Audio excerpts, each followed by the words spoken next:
So this topic of peace and a peaceful mind, obviously it was so important to Gurudev. I mean, I love hearing him talk about the peace is his God, you know? What's your take on this? We don't want to go to pieces, okay? We want a peaceful mind.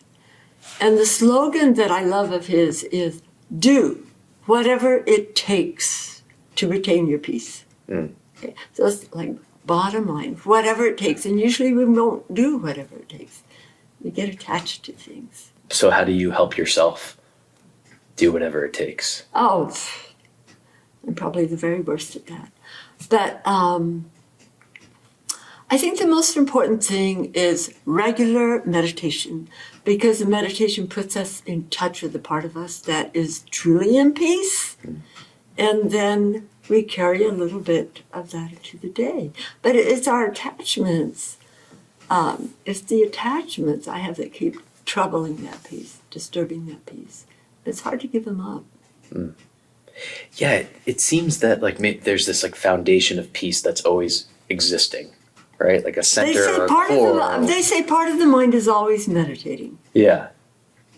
And then what can happen? We can get closer to that area and like be with that part of ourselves, and then we can get further out and attached to these other things. Is it like a coming and going from this peace that's always in us? You don't ask me these sophisticated questions. I don't know. I don't know.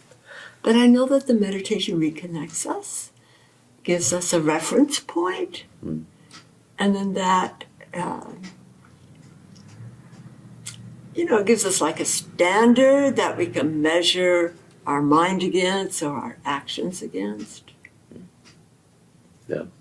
I think about priorities and how important it is.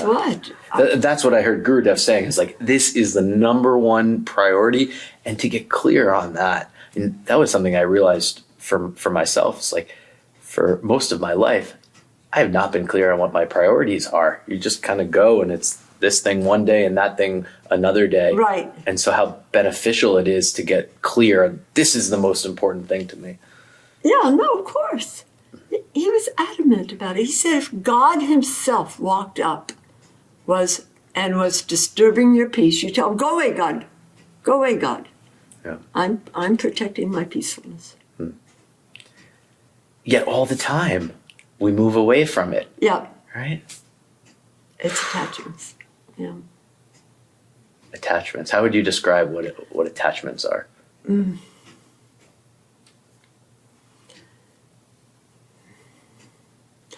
I think it's where our ego, I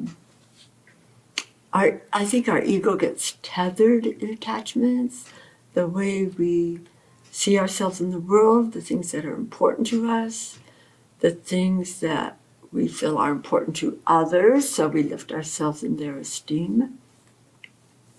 There's a lot of ways attachment works. I can tell you a silly story, but it's helped me a lot.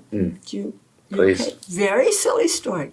It was about a selfish woman, the most selfish woman. So her whole life went by and she'd only done one good deed. And it was very ordinary. She'd given away a carrot to a beggar who came to the kitchen door. So when the officers of God went through her record, they said, oh my, this is really bad. She was really selfish. And they saw that one little thing. And they said, well, we've seen worse, and I think we should reward her for that one moment of generosity. And they said, we'll give her one day in heaven. Okay? And to remind her of her good deed, we'll send a vehicle in the shape of a carrot to pick her up. So that's what happened. The carrot arrived. She's waiting with a group of people also waiting for their designation. So she climbs on the carrot, holds it tight. But a few other people jump on. And as the carrot takes off, she's shouting at them and saying, hey, I'm the one who did the good deed. Okay? She said, this is my carrot, get off, get off. And in her excitement, she falls off. That's the end of the story. And I told that story to Swami Ramananda. And I said to him, Swamiji, I folded Hamsananda's laundry today. Do you think that's worth a day or two? And he said, yeah, sure, that should be good for a day or two. He said, but they'll send a laundry basket instead of a carrot to pick you up. Right. Anyway, but that crazy, silly story has influenced me. And it made me think maybe I don't have to write a book or become powerful or fix everything at the ashram. Maybe it's just as important to fold Hamsananda's laundry and bust somebody's dishes and say a nice word. And the little story helped me to see how much my mind is driven by ambition. Mm-hmm. I'm close to 80 years old, and I still want to achieve things that were probably appropriate for when I was 30, but somehow my mind has glommed on. I should be somebody, do something. It just shows me where attachment has taken root. And the way it troubles me, it isn't that I'm obsessed with being somebody, but I stress myself. I'm always trying a little bit too hard. Does that sound familiar? Yeah. Do you get the sense that there's like a score being kept for us in terms of our karma? I know we keep score. That's the thing. Uh-huh. I'm so certain of the graciousness of God that no matter how foolish we are, He, like a baby, how much we love the baby and all their sillinesses. Yeah. I think God sees us that way. But in our mind and with our peer group, I think we keep score all the time. You know, this idea of like rewards or punishments based on the actions that you do and what is incentivizing maybe my kindness or in any direction. Yes, incentivizing your kindness, right. Yeah. Is it just for the sake of doing it because there's some impulse that I have and I'm not even going any further than that? Or am I hoping to, rack up a lot of good karma so that I'm rewarded? I think that's the problem. The ego drives us a lot in wrong directions. Okay, I'll tell you another story. So it was San Francisco. It was about 1984.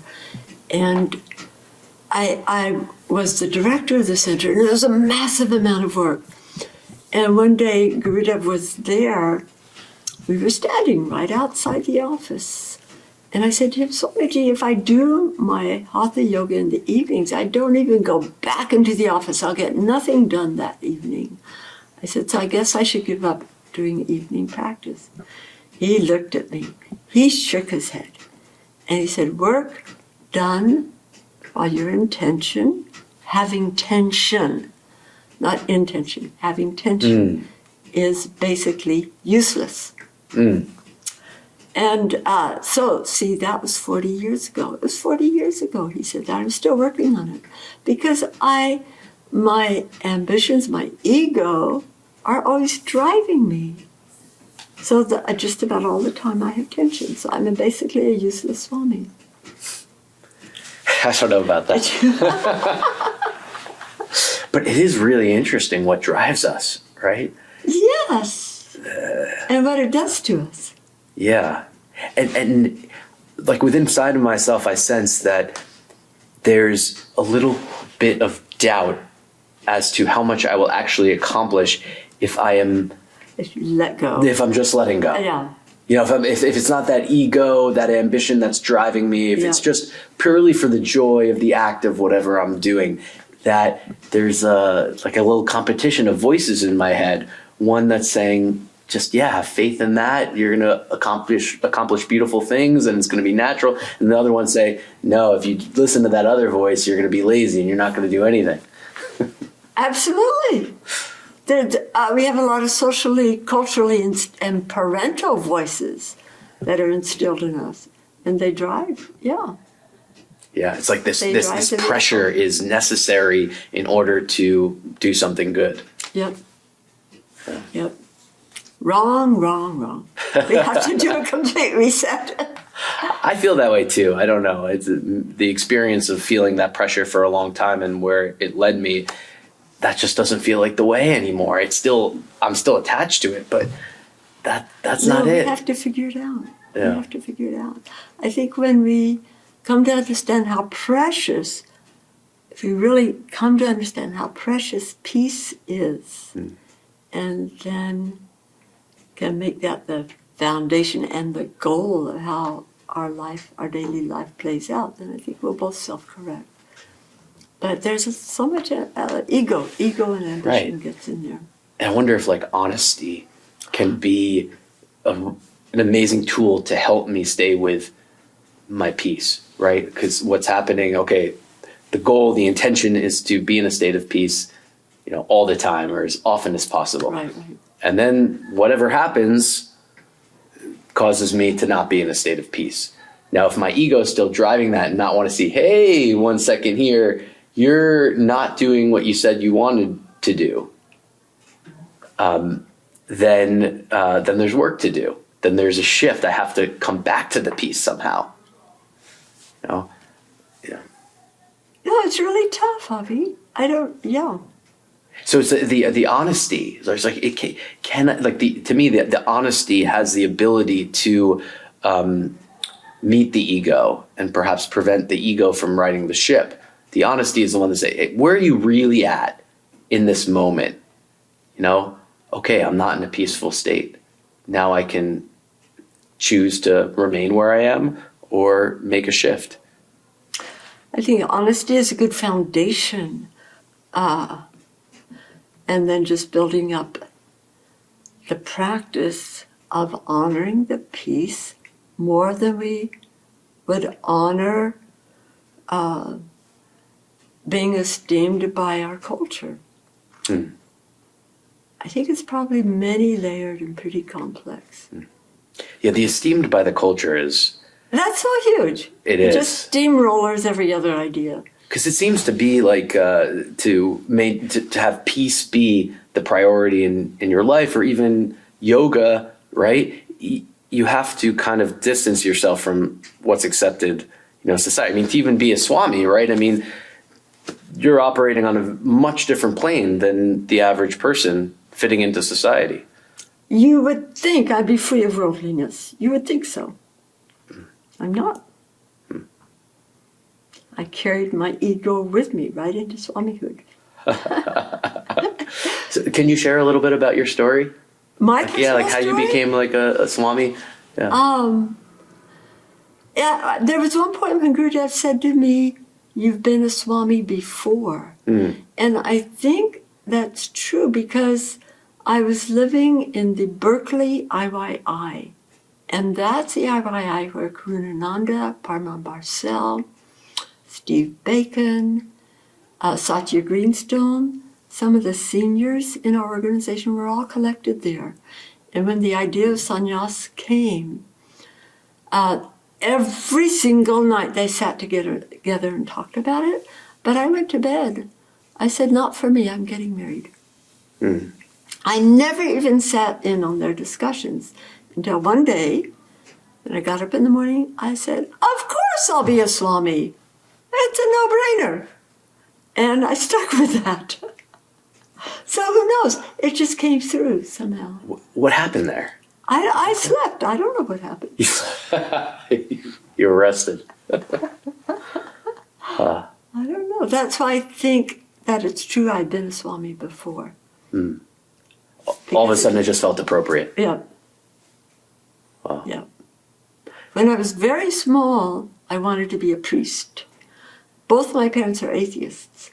So see, there's some samskara that was coming through. Who knows? What's your take on atheism? Like in terms of it's a religious path. Right. It's a religious path. Because my father was as dogmatic as any Catholic about his belief system. How would you describe what his belief system was?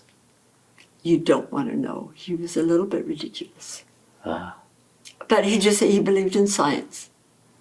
Only science reveals the truth.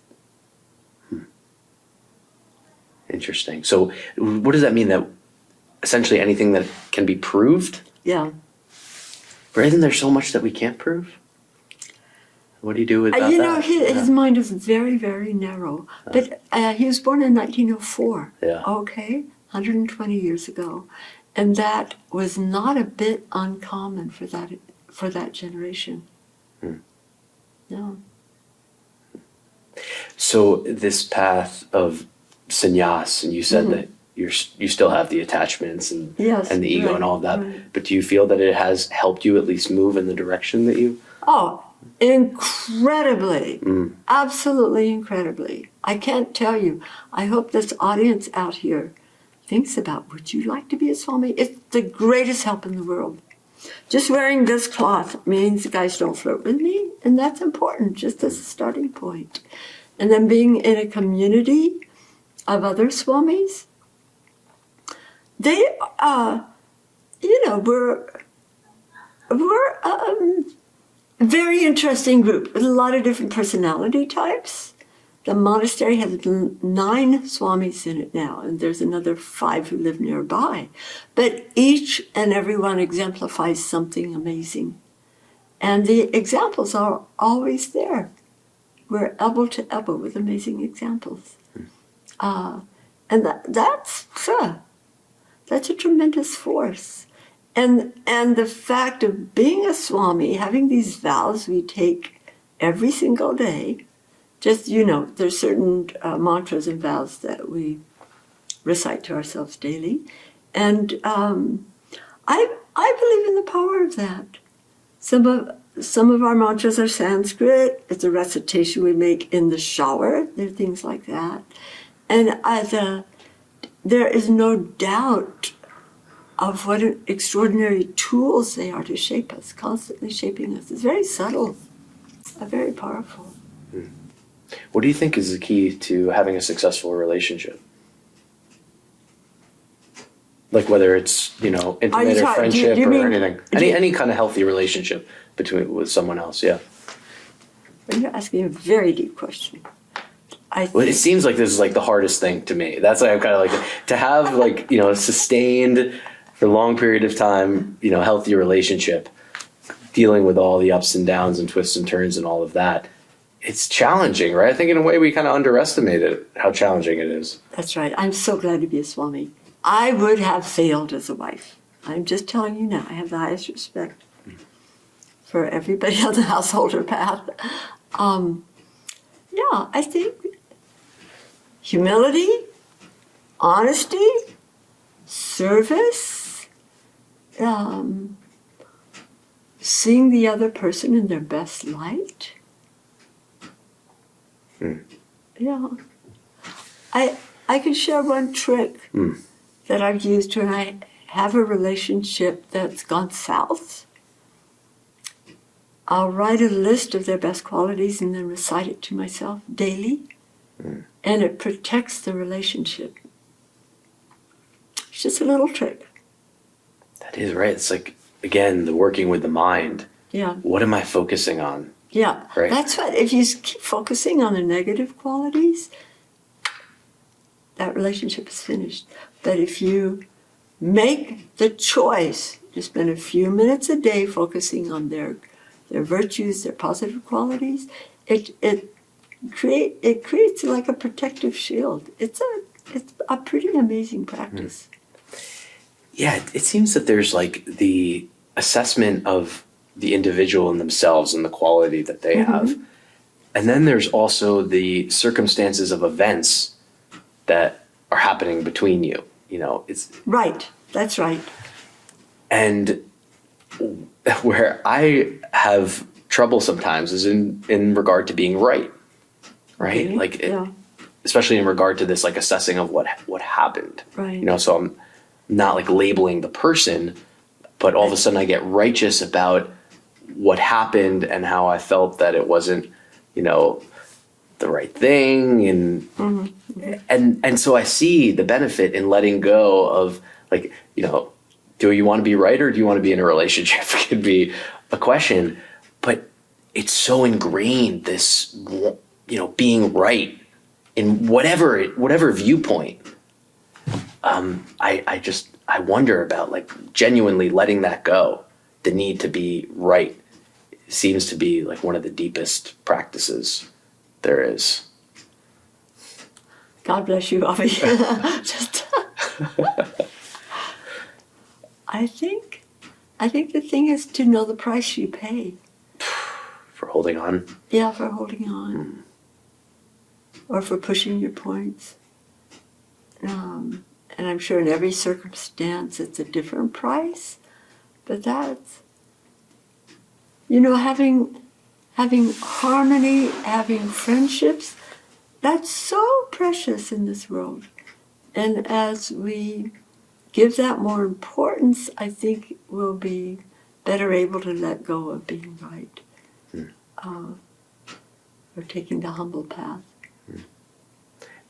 And I think having conversations, communication, has to be essential too, to be able to work through these things. Right, to find the areas where you see differently. Well, look at your little girl. I think sometimes we all act like 4-year-olds. I'm sure you're always compassionate with her and helpful to her. And if the 70-year-old in front of you is acting 4 years old, you have to manifest the relationship you have for your little girl. You could think of it that way. Yeah. Well, the compassion is such a tool. Yeah. Yeah. I think your little girl's probably training you. Yeah, no doubt. There's no doubt that she is training me. But this compassion too, as a powerful tool to use in relationship with other people. Is that something that you try to practice tapping into? I do. I have certain things. If somebody's really irritating me, I just start a mental recitation of I love you, I love you, I love you, I love you. Yeah. If they're still irritating me, I imagine that I put a garland around their neck. Okay. If sometimes I try to attune to that person's mother and see that person through the eyes of the mother who understands their inner being. Sometimes I pray because I feel certain that the Lord has complete access to my hidden mind and this person's hidden mind. And I pray that the Lord just puts in my mouth the right words so that the hidden part of that person might be addressed or communicated with. I mean, those are systems I try to use when I'm in a difficult conversation. And it's true, right? It's like letting go of the need to blame. Oh, right. It's part of needing to be right. Yeah. Yep. That's all of it. Instead of it's almost in a way the most obvious and simple answer is that there are reasons why this person is behaving the way that they are. Something has happened to them in their life that has caused this.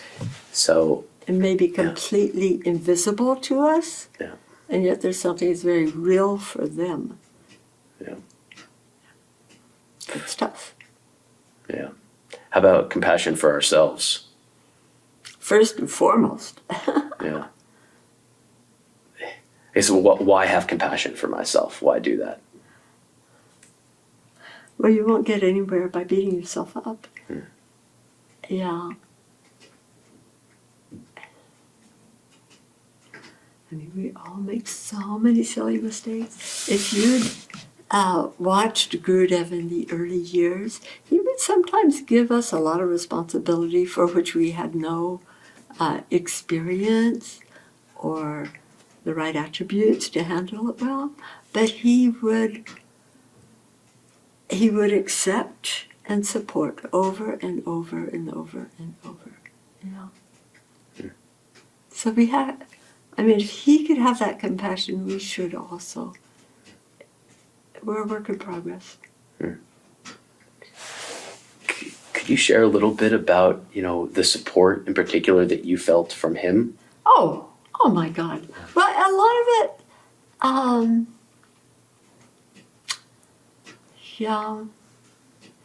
a lot of it is just in his eyes, his smiles, his presence. He was deeply compassionate, understood our inner being. There were times he addressed me and spoke to me in the very same words my mother would have used, for instance. He always knew what was inside and could talk to that, not just whatever was the outer circumstance.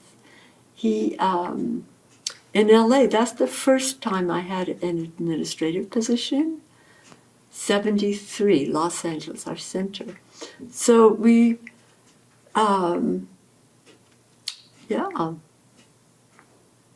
he made me director, fired me a year later, reinstated me a year later, fired me a year later, reinstated me a year later, and then I stayed. Okay, so he fired me 3 times, but he reinstated me again. And when I went to him, you know, with situations to solve, he would also listen. He would always listen carefully, and he would make himself available to guide me. Pretty incredible. Right. How has your relationship with him changed since he left the body? If it has. No, it's still very much the same. I still miss him really terribly. But I feel like Yogaville is such a miracle. I think he's here. Yeah, everywhere in this property he's here and he's helping us. So it isn't as though I feel he's gone, but I just wish I could see his Jeep or see his face or have the delight of an interaction with him again. But that's all right. It's okay. Yeah. He took years and years and years to wean us from him. I can remember 50 years ago when my friend Jagadishwari had given him a mala to bless. And he blessed the mala, but he said, "What are you going to do when I'm not here?" Can you imagine that? And then, like, I would say 10 years, 12 years before he passed, he said, "I'm staying in my body for the new people." He said, "You people, stop bothering me so much. Okay? You can talk to each other and get the guidance you need." He said, "And it's all there in the books." He said, "I'm staying in my body just for the new people." And similarly, he stepped back from being director. He used to be founder director, but he changed his status. "I'm just the founder now. I'm not going to be the director. So you guys administrate the organization. If you need to, you can call me and I'll try to guide you. But basically, you need to take charge. And when the subordinates have problems, they come to you, not to me." But what happened is one of our swamis felt that the administration wasn't solving a problem, so she went to Gurudev. And he scolded her. He said, "Look, I've laid out the rules. You're to let the administration handle this." She persisted. He finally said, "I can't hear you." And then he said, "I'm dead and gone." And then he hung up on her. So, and then in his last year of life, he told us he made sure that every senior member knew he's leaving his body. Okay? He did it with me in a phone call. He said, "I won't be there this winter." And like in my mind, the rest of the sentence came clearly, "because I won't be in my body when winter comes." And sure enough, he passed away that August. So yeah, he made sure each one of us knew. And he was compassionate,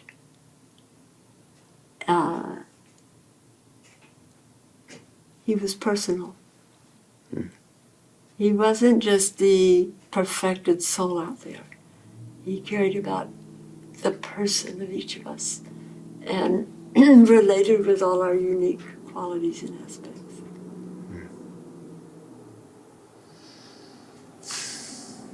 it's that personal level that seems to be like the most powerful and also obvious when we consider how larger changes has made. Maybe think about these big ideas of impacting large groups of people or whatever, but ultimately it's on the individual level that change happens. Yeah, it's personal. You shared the other day about the teaching of putting garlands around the signpost.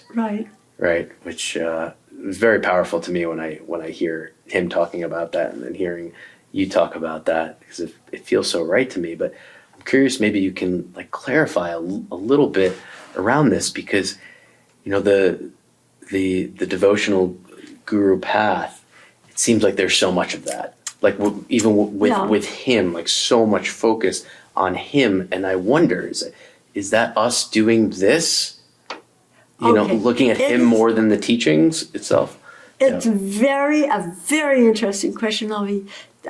So Bhakti Yoga is a very honorable path within the integral yoga system, and he did not block those who have had that quality and chose to walk that way.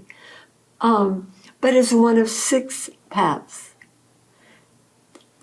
So he, I think in honor of those who, in respect for those, he made himself available. But he was adamant that the body itself was not worthy of worship. And there was one time, he was seated like this, his legs like this. And it was either Jayanti or Guru Purnima. There were 500 young people there, and each one was coming up to offer flowers. And there's a pile of flowers almost up to his knees. He was reading a book. Usually, he would be so gracious. He would look to each person, meet their eyes, smile, pat them on the shoulder. No, this day, he was paying no attention to the festivities, the flowers, the devotion. He just sat there and read a book. So I'm just saying, he could manifest either side of him. Yeah.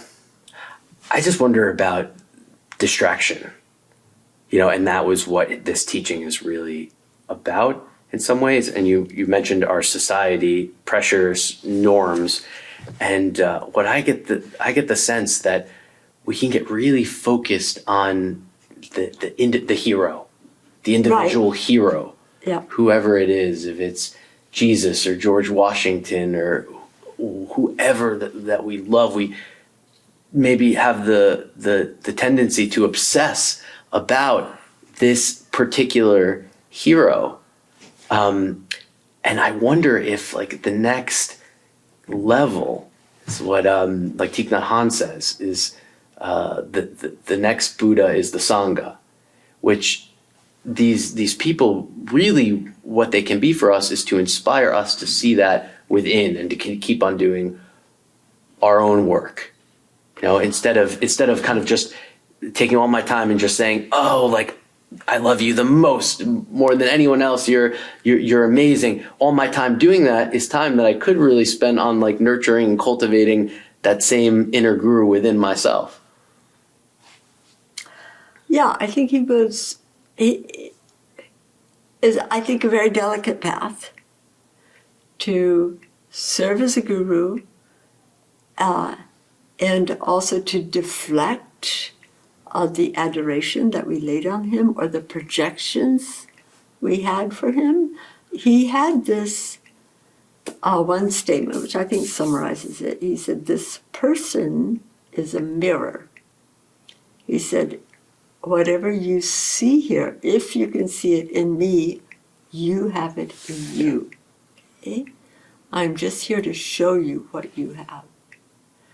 And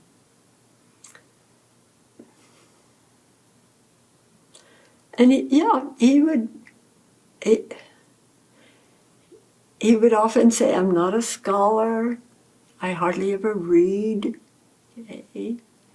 But I'm here to serve. He tried not to let us put him up on a pedestal.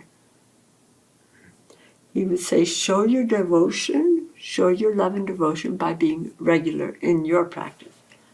You bring out the light in you.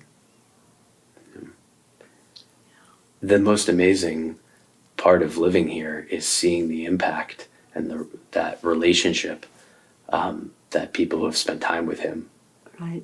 How much they value it. And I mean, just this whole place being built, right? It never would have been built if he didn't kindle that flame, that spark in each individual person to have that passion to build Yogaville.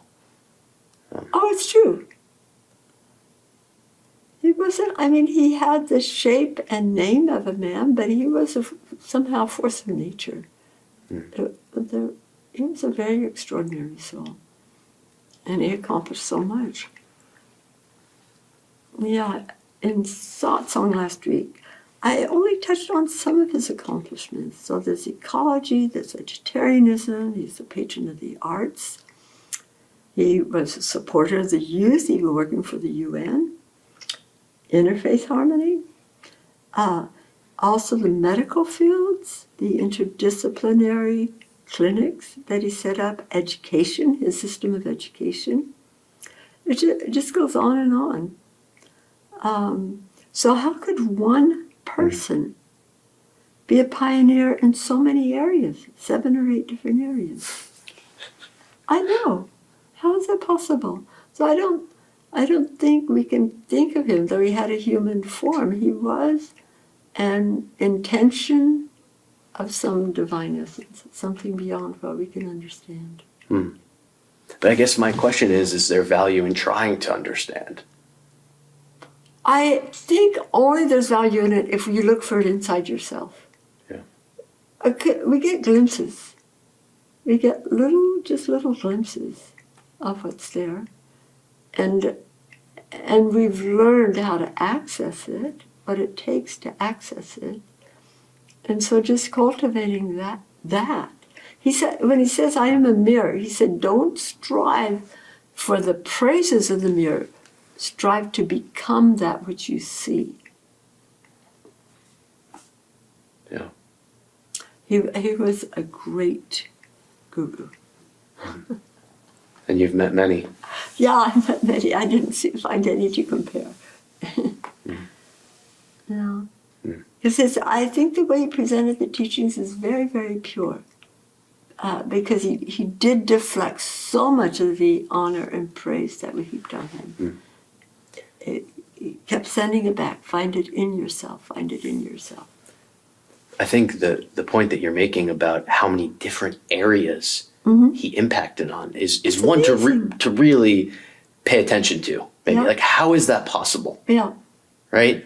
To me, the answer that comes is a being who's able to tap into just universal truth, of probably through his meditation practice. What I would guess, getting to the space of real oneness where his personality and identity is not there, and then all of a sudden the truth comes in. Yeah, you can trust in that. I think it's something just like that, Avi, that he had the capacity to subjugate himself or subordinate himself to something that was on a divine level.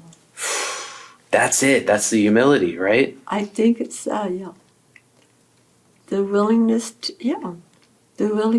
to do the work to free himself of the ego so that he could become a tool of something divine. I think. Right. And then there's not even the taking of credit. No, not even the taking of credit. No. Yeah. Thanks so much for sharing with me today. Oh, this is so much fun, Avi. Thank you so much. Shall we close with a prayer? You lead the prayer, please. Sure.